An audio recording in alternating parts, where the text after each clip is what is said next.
نحمده ونصلي ونسلم على رسوله الكريم وعلى آله وأصحابه أجمعين أما بعد فأعوذ بالله من الشيطان الرجيم بسم الله الرحمن الرحيم يا أيها الذين آمنوا اذكروا الله ذكرا كثيرا وسبحوه بكرة وأصيلا وقال تعالى فاذكروني أذكركم واشكروا لي ولا تكفرون وقال تعالى ولذكر الله أكبر سبحان ربك رب العزة عما يصفون وسلام على المرسلين والحمد لله رب العالمين اللهم صل على سيدنا محمد وعلى آل سيدنا محمد وبارک وسلم۔ میرے محترم بھائی اور دوستو، اللہ تعالیٰ نے اپنے بندوں کو دنیا میں زندگی گزارنے کے لیے جتنے بھی احکام دیے ہیں ان میں سے ہر اور کامیاب ہو سکیں۔ نماز کی ضرورت اور اہمیت مسلم ہے، اور زکوٰۃ کی فرضیت، روزے کی فرضیت، حج کی فرضیت، اسی طرح احیاء دین کے لیے اور اشاعت دین کے لیے جد و جہد اور کوشش، جس کو دعوت کا نام دیا جاتا ہے یا جہاد کا نام دیا جاتا ہے، یہ سب چیزیں اسلام کے بنیادی فرائض میں سے ہیں جن سے کسی مسلمان کو کبھی بھی چھٹکارا نہیں ہے۔ بیمار ہو تب بھی اس کو فرائض کو پورا کرنا ہے، صحت مند ہو تب بھی اس کو پورا کرنا ہے۔ ہاں، اس کی شرائط ضرور ہیں، زکوٰۃ کی شرائط ہیں اور حج کی شرائط ہیں، لیکن ہر مسلمان کے لیے اللہ تعالیٰ کے فرائض کو پورا کرنا دنیا اور آخرت میں کامیابی پانے کے لیے شرط اول ہے۔ لیکن دین کا ایک حکم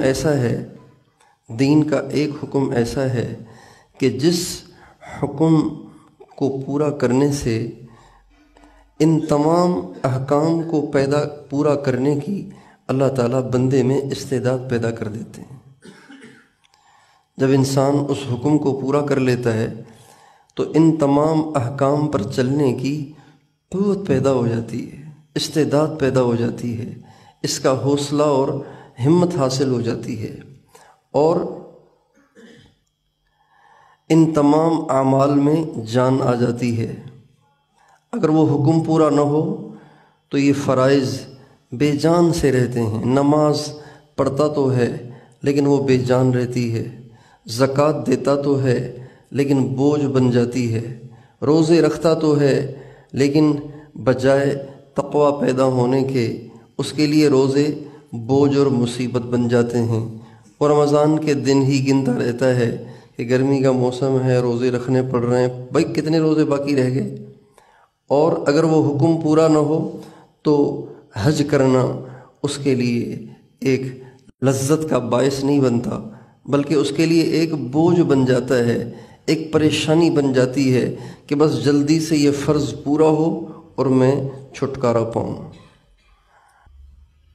لیکن وہ حکم اگر زندہ ہو جائے، وہ حکم جو اللہ نے دیا ہے وہ ایسا بنیادی حکم ہے، اگر وہ زندہ ہو جائے تو نماز بوجھ نہیں، نماز باعث لذت اور باعث راحت بن جاتی ہے۔ نماز اس کے لیے دنیا کی لذیذ ترین چیز بن جاتی ہے۔ اگر وہ حکم زندہ ہو تو اللہ کے نام پہ مال لٹاتے ہوئے اسے مزہ آتا ہے، اور اللہ کا کلام پڑھتے ہوئے اسے مزہ آتا ہے۔ اگر وہ حکم زندہ ہو جائے تو اللہ کے گھر کے پھیرے لگانا اس کی آرزو بن جاتا ہے، اس کا ارمان بن جاتا ہے، اس کا دل کرتا ہے بس خدا مجھے توفیق دے تو ہر مہینے، ہر ہفتے، ایک ساتھی نے مجھے کہا آپ دعا کریں اللہ ہر ہفتے مجھے حرمین بلائے۔ میں نے کہا آپ بڑی دعا کر رہے ہیں یار، اتنی بھاری دعا تو نہ کریں، ہر ہفتے حرمین شریفین جائیں، یہاں رہ کے کام کریں، کبھی کبھی وہاں بھی زیارت کے لیے چلے جایا کریں۔ تو جب انسان وہ حکم جو عرض کرنے لگا ہوں وہ پورا کرتا ہے تو بیت اللہ کے لیے بیت اللہ جانا اس کی آرزو بن جاتا ہے، اور بیت اللہ کے طواف میں تھک کر چور ہو جانا. اب تو اوپر طواف کرنا پڑتا ہے نا، اوپر والا طواف، تو اوپر والا طواف اگر 7 چکر لگا جائیں تو ایسے جیسے یہاں سے آپ بٹشا جائیں یا کھنڈو جائیں، اتنا بڑا طواف بن جاتا ہے. اگر اوپر طواف کیا جائے تو ایسے جیسے حالہ سے کھنڈو چلے گئے، بٹشا چلے گئے، اتنا بڑا طواف بن جاتا ہے. لیکن یہ ایک نہیں، ایسے کئی طواف کرنا اس کی آرزو بن جاتا ہے. اس کی ٹانگیں تھک کے چور ہو جائیں پھر بھی کہتا ہے دو چار پھیرے اور لگا لوں، شاید ملتزم کے قریب کوئی جگہ مل جائے، شاید حجر اسود کا سامنا ہو جائے. یہ اس کی آرزو بن جاتا ہے جب وہ حکم انسان پورا کر لیتا ہے. اور جب وہ حکم پورا کر لیتا ہے تو اس کو لوگوں کے پیچھے پھرنا اور لوگوں کے دروازے کھٹکھٹانا اور لوگوں کو دین کی بات سنانا اور لوگوں کی کڑوی کسیلی سہنا اور ان کے تانے اور ان کی ملامت برداشت کرنا، یہ اس کے لیے ایک لذیذ ترین عمل بن جاتا ہے جب وہ اس حکم کو پورا کرتا ہے. اور وہ حکم پتہ ہے کیا ہے؟ وہ حکم بہت آسان ہے. بیمار بھی کر سکتا ہے، صحت مند بھی کر سکتا ہے، بوڑھا بھی کر سکتا ہے، جوان بھی کر سکتا ہے، اور وہ اللہ کو یاد کرنا. وہ حکم کون سا ہے بھائی؟ اللہ کو یاد کرنا، اللہ کا ذکر کرنا.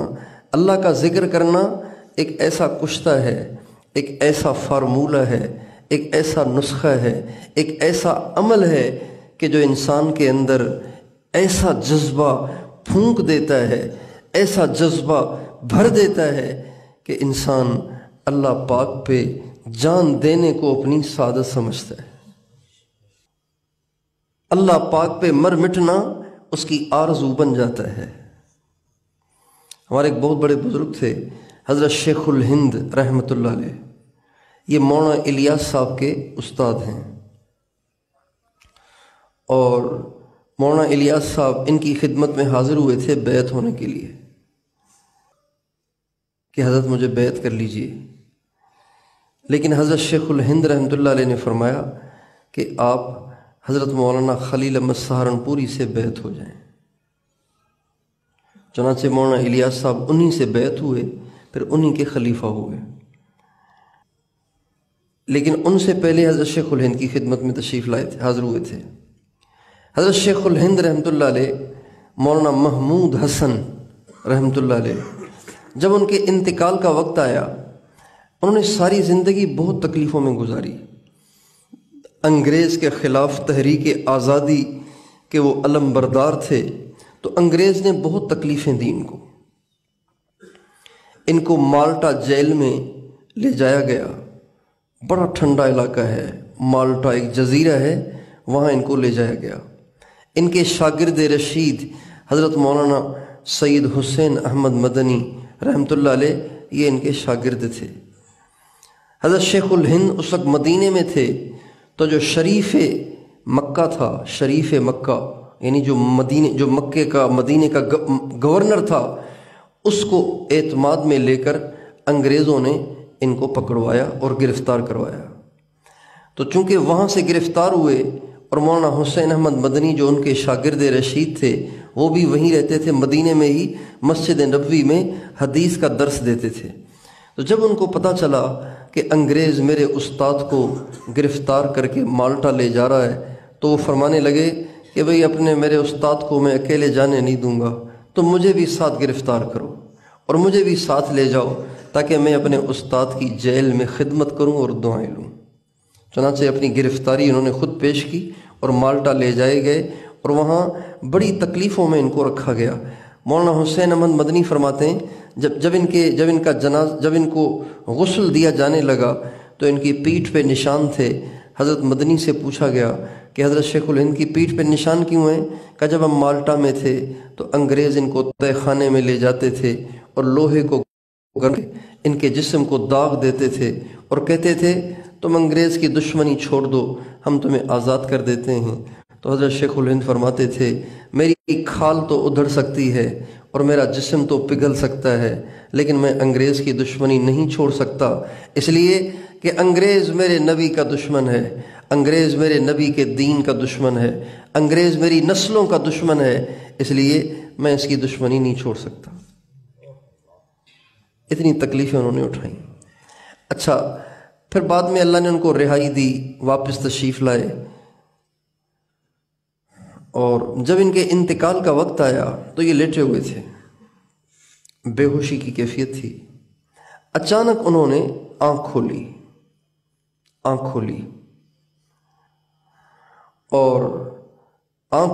اور 3 دفعہ زور سے کہا اللہ اللہ اللہ، اللہ کا نام لیا، اور اس کے بعد پھر آنکھیں بند کر لیں اور چہرے پر اداسی چھا گئی، پریشانی کے آثار نمودار ہوئے۔ جب چہرے پہ پریشانی کے آثار نمودار ہوئے تو جو پاس ایک بزرگ بیٹھے ہوئے تھے جو حضرت کے شاگردوں میں سے ہی شاید تھے، انہوں نے پوچھا حضرت آپ موت سے گھبرا رہے ہیں کیا؟ آپ پریشان سے لگ رہے ہیں، اداس سے لگ رہے ہیں، تو کیا موت سے گھبرا رہے ہیں؟ تو فرمانے لگے نہیں، موت سے نہیں گھبرا رہا، بلکہ جب سے ہوش سنبھالا ہے تب سے دل کی آرزو اور ارمان تھا کہ مروں تو میدان کارزار میں مروں، سر کہیں اور ہو اور دھڑ کہیں اور ہو، ہائے افسوس آج بستر پہ مر رہا ہوں۔ اس بات کی ٹینشن ہو رہی ہے کہ اللہ کے پاس صحیح سلامت کیوں جا رہا ہوں،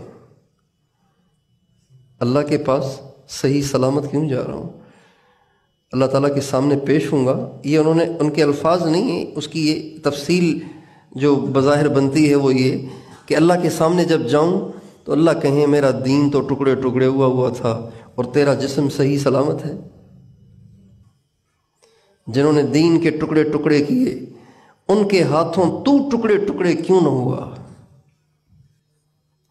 جب انسان وہ عمل کرتا ہے نا، اللہ کا ذکر کرتا ہے، کثرت سے کرتا ہے، اللہ کو یاد کرتا ہے، اتنا اللہ کو یاد کرتا ہے کہ دل میں اللہ بس جاتے ہیں، تو پھر اس کے لیے دین پہ چلنا اتنا آسان ہو جاتا ہے کہ جیسے خواہش کو پورا کرنا انسان کے لیے آسان ہوتا ہے۔ اس لیے اللہ تعالیٰ نے ہر حکم کی تعیین فرمائی ہے۔ نماز 5، روزے 1 مہینہ، زکوٰۃ 40واں حصہ، حج زندگی میں 1 دفعہ۔ لیکن اللہ تعالیٰ نے اپنے ذکر کی کوئی حد مقرر فرمائی نہیں، جتنا چاہو کرو، جتنا کرو گے اتنی طاقت آئے گی، جتنا کرو گے اتنی طاقت آئے گی، جتنا کرو گے اتنا اللہ کا قرب حاصل ہوگا۔ اللہ تعالیٰ نے قرآن پاک کے اندر ذکر کی کوئی تعیین نہیں فرمائی، ہاں اتنا ضرور فرمایا ہے بہت کرو، بہت کرو۔ کہتے ہیں نا آج بہت کھانا کھا لیا ہے، اٹھا ہی نہیں جا رہا، آنکھیں نہیں کھل رہی، اتنا کھانا، بہت کھانا کھا لیا ہے۔ اللہ کہتے ہیں اے میرے بندو، یا ایھا الذین آمنوا اذکروا اللہ ذکرا کثیرا، اے ایمان والو اللہ کا ذکر بہت کرو۔ کتنا بہت؟ ہر ایک کی اپنی اپنی استعداد ہے۔ کتنا بہت؟ ہر ایک کی اپنی اپنی استعداد ہے، ہر ایک کی اپنی اپنی استعداد ہے۔ ہمارے حضرت جی مولانا انعام الحسن صاحب رحمۃ اللہ علیہ جو ساری دنیا کے امیر تھے، روزانہ 40,000 مرتبہ ذکر کرتے تھے، اللہ اللہ اللہ اللہ، 40,000 مرتبہ روز۔ ہمارے ایک بزرگ تھے حضرت مولانا سید عطا اللہ شاہ بخاری رحمۃ اللہ علیہ، روزانہ 50,000 مرتبہ اللہ اللہ کرتے تھے۔ ہمارے ایک بزرگ تھے حضرت مولانا احمد علی لاہوری رحمۃ اللہ علیہ، روزانہ 10.5 لاکھ دفعہ اللہ کا ذکر کرتے تھے۔ کتنی دفعہ روزانہ؟ 10.5 لاکھ، 10,50,000 مرتبہ اللہ کا ذکر کرتے تھے۔ یا ایھا الذین آمنوا اذکروا اللہ ذکرا کثیرا وسبحوہ بکرۃ واصیلا، اے ایمان والو اللہ کا بہت ذکر کرو اور کہیں بھی قرآن پاک میں اللہ تعالیٰ نے تھوڑے ذکر کا حکم نہیں دیا، ہمیشہ زیادہ ذکر کا حکم دیا ہے، زیادہ ذکر کرو۔ وَالذَّاكِرِينَ اللَّهَ كَثِيرًا وَالذَّاكِرَاتِ اعد اللہ لہم مغفرۃ واجرا عظیما۔ وہ مرد اور وہ عورتیں جو اللہ پاک کا بہت ذکر کرتی ہیں، اللہ نے ان کے لیے بخشش تیار کر رکھی ہے اور بہت بڑا اجر تیار کر رکھا ہے۔ زیادہ ذکر کرنے والے اور ذکر کرنے کے فضائل میں، ذکر کے فضائل میں ہمارے اکابر نے کتابیں لکھی ہیں۔ علامہ ابن قیم نے کتاب لکھی ہے الوابل السیب، یہ ذکر کے فضائل میں ہے۔ کتب الاقطاب شیخ الحدیث مولانا محمد زکریا صاحب رحمۃ اللہ علیہ نے کتاب لکھی ہے فضائل ذکر۔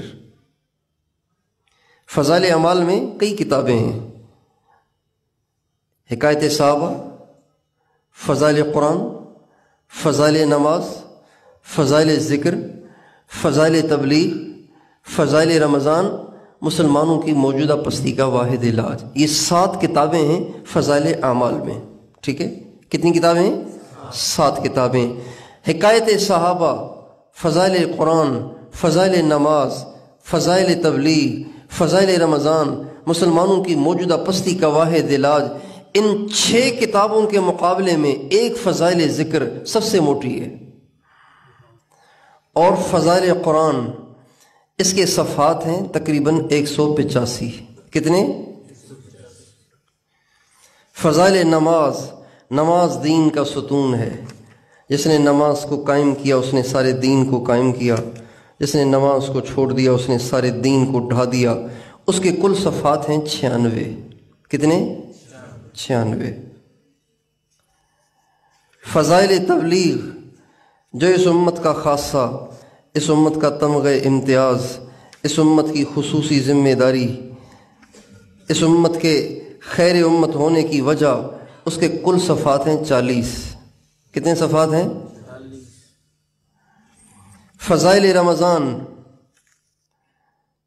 بنیادی فریضوں میں سے ایک فریضہ، اس کے ٹوٹل صفحات ہیں 52۔ کتنے؟ 52۔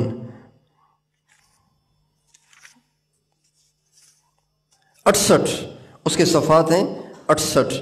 مسلمانوں کی موجودہ پستی کا واحد علاج، مسلمانوں کا آخر بنیادی مرض کیا ہے جس کی امت مسلمہ پستی کا شکار ہو گئی ہے، اس کے صفحات ہیں ٹوٹل 27۔ فضائل ذکر، اس کے صفحات ہیں 208۔ کتنے ہیں بھائی؟ کتنے ہیں؟ حضرت شیخ نے بتا دیا کہ سارے دین پر چلنے کے لیے اگر آپ کثرت سے ذکر کریں گے تو چل پائیں گے، کثرت سے ذکر نہیں کریں گے تو اگر چلیں گے بھی تو غفلت کے ساتھ، آپ کا دین بے جان رہے گا، آپ کا دین بے مزہ رہے گا، آپ کا دین بے اثر رہے گا۔ چنانچہ ہم دیکھتے ہیں جو ہمارے ساتھی کثرت سے ذکر کرتے ہیں، ہر وقت اللہ کی یاد میں رہتے ہیں، ان کی بات کا نور ہی اور ہوتا ہے، اور جو ہر وقت ادھر ادھر دیکھتے رہتے ہیں، ادھر ادھر کی گپیں لگاتے رہتے ہیں اور غیبتیں کرتے رہتے ہیں، ان کی بات کا اثر اور ہوتا ہے۔ اس لیے اللہ کا ذکر کرنا یہ ہر مسلمان کی بنیادی ضرورت ہے۔ اللہ تعالیٰ نے قرآن پاک میں ہمیشہ کثرت ذکر کا حکم دیا ہے، کثرت سے، کثیر، بہت ذکر کرو، تھوڑا نہیں۔ البتہ منافقین کے بارے میں فرمایا ہے ذکر کرتے ہیں منافقین بھی، لیکن تھوڑا کرتے ہیں۔ مذبذبین بین ذالک لا الہ ہؤلاء ولا الہ ہؤلاء، یہ بیچارے ڈگمگاتے رہتے ہیں، کبھی ادھر ہو جاتے ہیں کبھی ادھر ہو جاتے ہیں، اور نماز پڑھتے ہیں وَإِذَا قَامُوا إِلَى الصَّلَاةِ قَامُوا كُسَالَىٰ، نماز پڑھتے ہیں لیکن بیچارے سستی، نماز میں سستی کرتے ہیں، فسفسی نمازیں پڑھتے ہیں، سستی کے ساتھ نمازیں پڑھتے ہیں۔ وَلَا يَذْكُرُونَ اللَّهَ إِلَّا قَلِيلًا مُذَبْذَبِينَ بَيْنَ ذَلِكَ لَا إِلَٰهَ هؤلاء وَلَا إِلَٰهَ هؤلاء، یہ لوگ ڈگمگاتے رہتے ہیں کبھی ادھر چلے جاتے ہیں، کبھی ادھر چلے جاتے ہیں. کیوں؟ اس لیے کہ ذکر تھوڑا کرتے ہیں. اگر یہ ذکر زیادہ کرتے تو حق راستے پہ اللہ تعالیٰ ان کو جما دیتا. تو اس لیے ہم سب کو اس کی ضرورت کو سمجھنا چاہیے کہ ہم کثرت سے اللہ کو یاد کریں. اور دیکھیں ذکر کرنے کے دو طریقے ہیں. ذکر کرنے کے کتنے طریقے ہیں؟ دو طریقے. ایک ہے ذکر زبان سے کرنا، اور ایک ہے ذکر زبان کو ہلائے بغیر دل ہی دل میں کرنا. یہ دونوں ذکر ہمارے بڑوں نے کیے ہیں، اور یہ دونوں ذکر اکابر سے ثابت ہیں، اور یہ دونوں ذکر احادیث میں وارد ہیں. لیکن ان دونوں کا اگر تقابل کیا جائے تو دل والا ذکر زبان والے ذکر سے افضل ہے. ہمارے نبی کا ارشاد ہے، ذکر خفی ذکر جلی سے 70 گنا افضل ہے. 70 گنا افضل ہے. یعنی اس کی وضاحت یوں سمجھیں، آپ 70 منٹ ذکر جلی کریں اور 1 منٹ ذکر خفی کریں تو یہ دونوں برابر ہو جائیں گے. کتنا بڑا فرق ہو گیا؟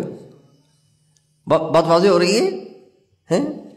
اچھا، بہت سے ساتھی ایسے کہتے ہیں کہ جی ذکر قلبی میں دھیان نہیں جمتا، یعنی مراقبے میں دھیان نہیں جمتا. آپ ہمیں زبان والا ذکر بتا دیں. لا الہ الا اللہ کتنی دفعہ کہنا ہے آپ یہ بتا دیں، ہم وہ کر لیا کریں گے.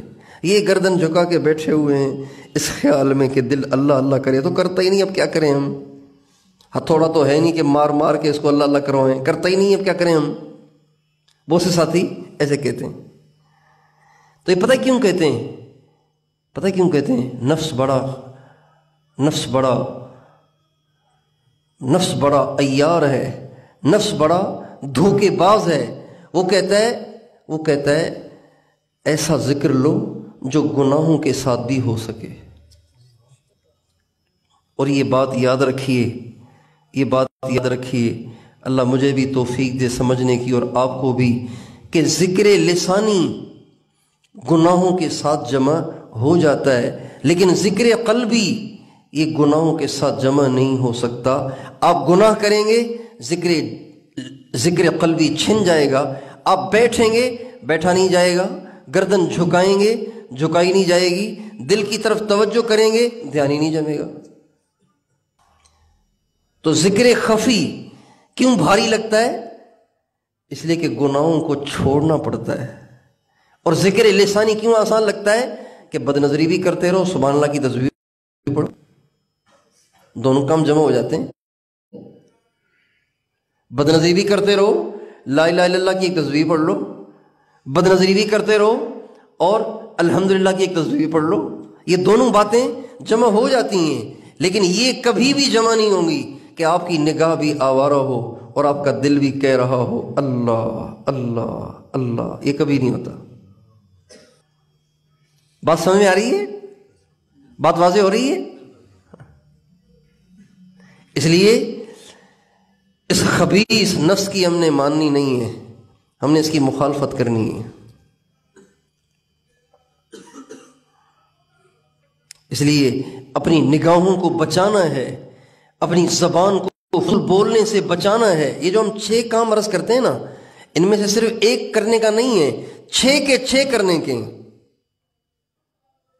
جو ساتھی اعمال کی کارگزاری سناتے ہیں نا، اگر میں ان کی گنتی کروں نا تو 100 میں سے 95 یہ کارگزاری سناتے ہیں.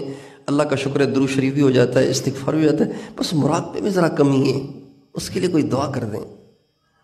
مراقبے میں ذرا کمی ہے. بھئی مراقبے میں کیوں کمی ہے؟ مراقبے میں آپ کو دکان کو تالا لگانا پڑے گا. کیا کرنا پڑے گا؟ آپ کو آسمان پہ چڑھنا پڑے گا. صرف سر ہی کو تو جھکانا ہے. اور کیا کرنا ہے؟ کیا کرنا ہے مراقبے میں؟ سر ہی کو تو جھکانا ہے نا. کون سا آپ نے پنکھے کے ساتھ الٹا لٹکنا ہے؟ صرف سر ہی کو تو جھکانا ہے.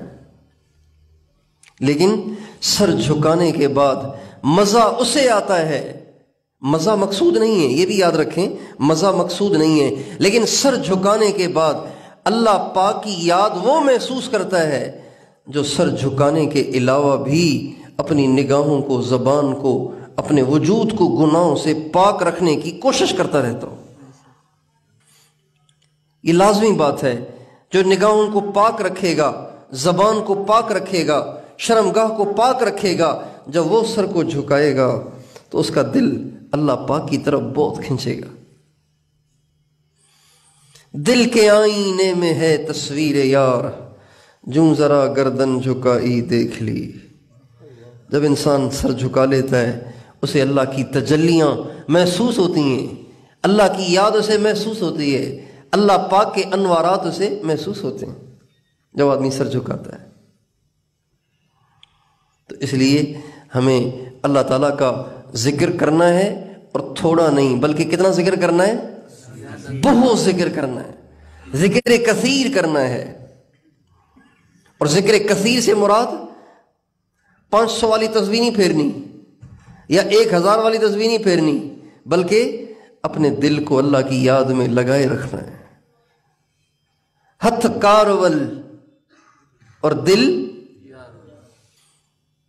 حبیب لیس یعدلہ حبیب وما لسواہ فی قلبی نصیب حبیب غاب عن عینی و جسمی وعن قلبی حبیبی لا یغیب۔ میرے محبوب جیسا کوئی اور ہے ہی نہیں، اس لیے کہ میرا محبوب میرے دل سے کبھی غائب ہی نہیں ہوتا۔ بے شک میرا محبوب میرے جسم اور میری نگاہوں سے اوجھل ہے، لیکن میرے دل سے تو اوجھل نہیں ہے۔ تو دل میں تو آتا ہے سمجھ میں نہیں آتا، میں جان گیا بس تیری پہچان یہی ہے۔ اللہ میاں آپ کیسے ہیں یہ تو بے شک سمجھ میں نہیں آ رہا، لیکن یہ محسوس ہو رہا ہے کہ تو ہے، اور سب سے بڑا ہے، اور سب سے اچھا ہے، اللہ ہے۔ تو اس لیے ہمیں کثرت سے اللہ کا ذکر کرنا ہے ہر وقت، جو ہی موقع ملے نا۔ دیکھیں یہ جو ہم کہتے ہیں نا، ہر نماز کے ساتھ 8-10 منٹ 15-20 منٹ مراقبہ کریں، یا کم از کم صبح شام 15-20 منٹ مراقبہ کریں، یہ تو کرنا ہی کرنا ہے۔ اس کے علاوہ بھی جب کبھی موقع ملے نا، سر جھکا کے بیٹھ جائیں۔ آپ مسجد میں آئیں، ابھی نماز میں 1 منٹ ہے، سر جھکا کے بیٹھ جائیں۔ آپ دفتر میں بیٹھے ہیں، کوئی کام ہی نہیں ہے، دل پہ توجہ رکھیں۔ آپ دکان پہ بیٹھے ہیں، کوئی گاہک نہیں ہے، دل پہ توجہ رکھیں۔ آپ نے بیوی سے کہا بیگم کھانا لاؤ، وہ کھانا لینے گئیں، جب تک وہ کچن میں داخل ہو پلیٹوں میں سالن ڈالے اور ہاٹ پاٹ سے روٹی نکالے اور آپ کے لیے پانی کا گلاس بھرے، تب تک آپ سر جھکا کے بیٹھ جائیں اللہ کی یاد میں۔ یعنی ایسے محسوس ہو کہ جیسے آپ موقع کی تلاش میں ہیں، کہ کوئی موقع ملے اور میں اللہ سے اپنا رابطہ قائم کروں، کوئی موقع ملے تاکہ میں اللہ کو ایک دم کال ملاؤں۔ جن کو کسی سے یاری ہو جاتی ہے، جن کو کسی سے دلی محبت اور عشق ہو جاتا ہے، تو موبائل ان کے ہاتھ میں رہتا ہے، ہر وقت میسیج کا انتظار رہتا ہے، موقع کی تلاش میں رہتے ہیں، ابھی کال ملاؤں اور تھوڑی سی آواز سن لوں۔ حرام محبتوں کا یہ حال ہے تو اللہ سے محبت کے کیا کہنے، جس میں سکون ہی سکون ہے۔ تو اس لیے اس کا ہم مزاج بنائیں۔ یہ جو ہم جمع ہوئے نا، یہ ان اعمال کا مزاج بنانے کے لیے جمع ہوئے، مزاج بن جائے کہ ہر وقت دل اللہ پاک کے ساتھ جڑا رہے اور اٹکا رہے، اللہ سے دل غافل نہ ہو۔ اللہ تعالیٰ اپنے نبی سے فرماتے ہیں وَلَا تَكُن مِّنَ الْغَافِلِينَ، میرے نبی غافلوں میں سے نہ ہونا، غافلوں میں سے نہ ہونا، یعنی ہر وقت دل میری یاد میں لگا رہے۔ تو بھئی کیا خیال ہے، جو آدمی کثرت سے ذکر کرے گا نا، اسی کو ہر وقت یہ کیفیت حاصل ہوگی، اللہ دیکھ رہے ہیں، سن رہے ہیں، مرنا ہے، ہر وقت یہ کیفیت رہے، یہ اسی کو حاصل ہوگی جو کثرت سے ذکر کرے گا، ذکر کثیر کرے گا، اس کو یہ کیفیت حاصل ہوگی۔ تو آپ سارے کے سارے اور میں بھی اللہ کے ذکر کو اپنی گھٹی بنا دیں۔ اللہ کے ذکر کو کیا بنا لیں بھائی، وہ سب بتائیں، گھٹی بنا دیں۔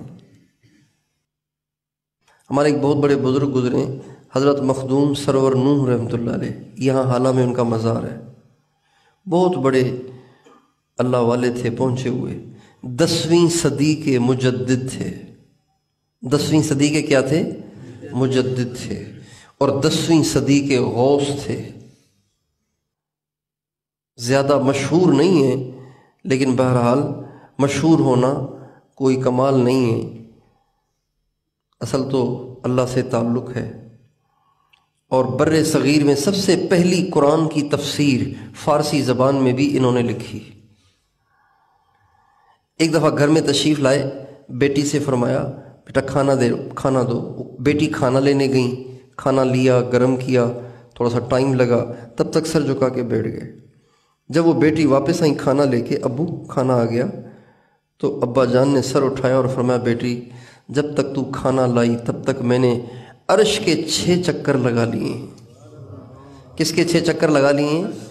عرش کے 6 چکر لگا لیے ہیں، ابھی طواف پورا ہونے والا تھا کہ تو نے کھانا پیش کر دیا۔ ایسے لوگ بھی ہیں دنیا میں، ایسے لوگ بھی ہوتے ہیں دنیا میں جو اتنے پہنچے ہوئے ہوتے ہیں۔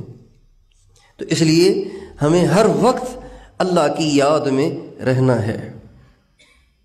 دنیا کا کام بھی اللہ کی یاد کے ساتھ، اور دین کا کام بھی اللہ کی یاد کے ساتھ۔ موسیٰ علیہ السلام فرعون کے پاس جا رہے ہیں، موسیٰ علیہ السلام ہارون علیہ السلام فرعون کے پاس جا رہے ہیں اس کو اللہ کی بات کہنے کے لیے، لیکن اللہ تعالیٰ ان دونوں کو فرما رہے ہیں وَلَا تَنِيَا فِي ذِكْرِي، اے موسیٰ اے ہارون میرے ذکر میں غفلت نہ برتنا، میرے ذکر میں غفلت نہ کرنا، میرا ذکر کرتے جانا، میری یاد کے ساتھ جاؤ گے تمہاری بات کا اثر ہوگا، اور فرعون تم سے مرعوب ہو جائے گا، اور تمہاری بات کو قبول کرنا اس کے لیے آسان ہو جائے گا۔ موسیٰ علیہ السلام کو اللہ کہہ رہے ہیں ذکر میں غفلت نہ کرنا۔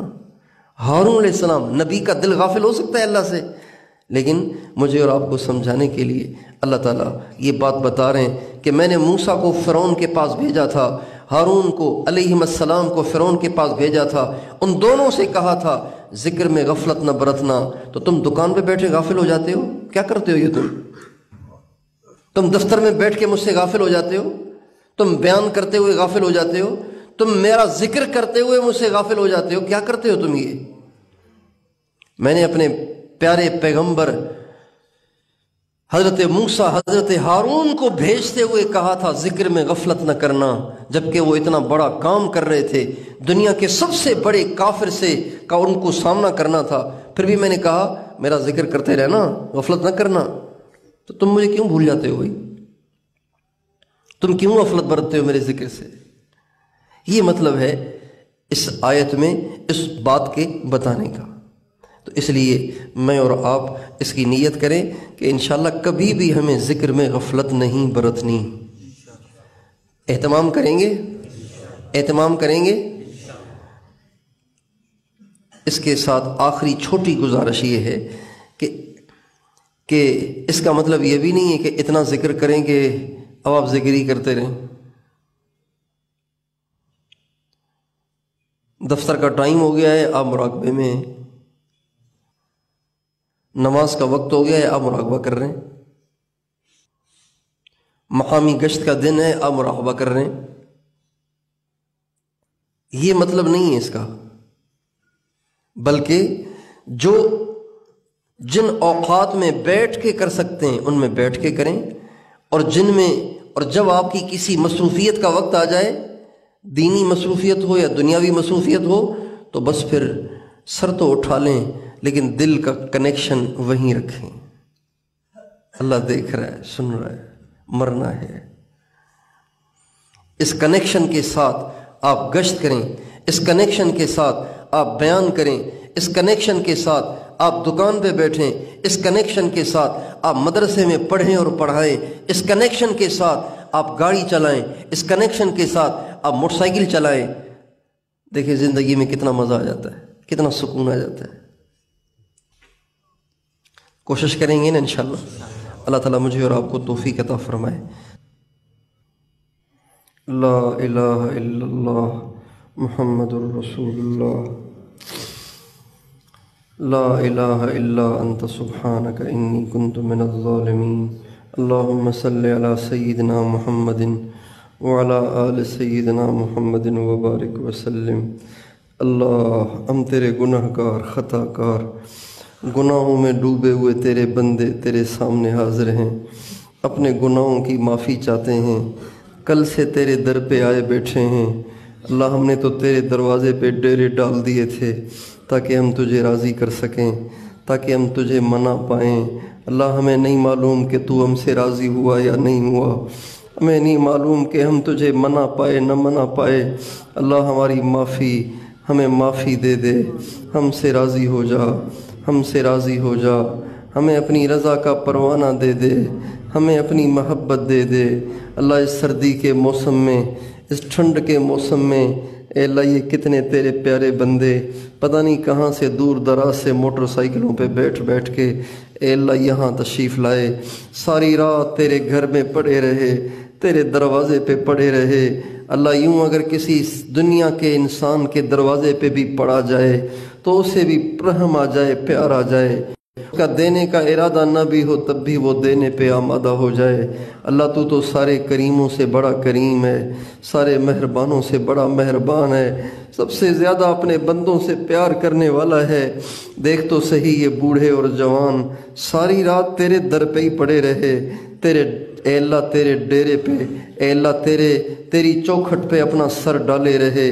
اے مالک الملک، اے بادشاہوں کے بادشاہ، اب تو ہم سب کو اپنی محبت دے ہی دے، اب تو ان دلوں کو منور کر ہی دے، اب تو اپنی معرفت دے ہی دے، اب تو دل کو دنیا سے پاک کر ہی دے، اب تو دل سے دنیا کو نکال ہی دے، اپنی معرفت دے دے، اپنی محبت دے دے۔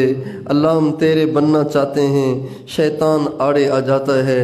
اللہ، ہم تیرے بننا چاہتے ہیں، نفس آڑے آ جاتا ہے، ہمارا ہر طرف پھیلا ہوا بے دینی اور بے حیائی کا ماحول، اے اللہ ہمارے اور تیرے درمیان بہت بڑا پردہ اور بہت بڑی رکاوٹ ہے۔ اے مالک الملک، تو اپنی رحمت سے ان ساری رکاوٹوں کو دور فرما، ان ساری رکاوٹوں کو دور فرما، سچی محبت دے دے۔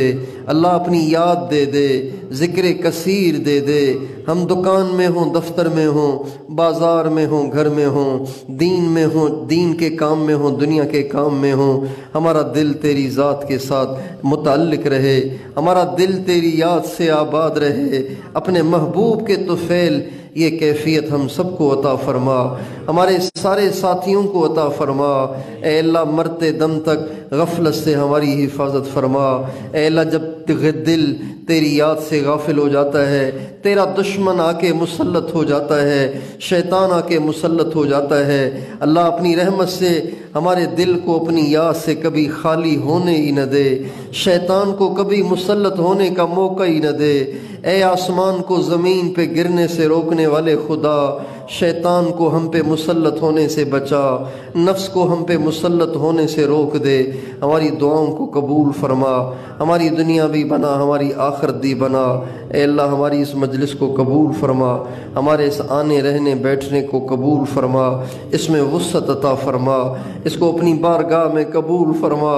اے اللہ، گزشتہ رات پتہ نہیں کیا کیا تباہیاں مچی ہیں، اے اللہ پتہ نہیں کتنا تجھے ناراض کرنے والوں نے ناراض کیا ہے۔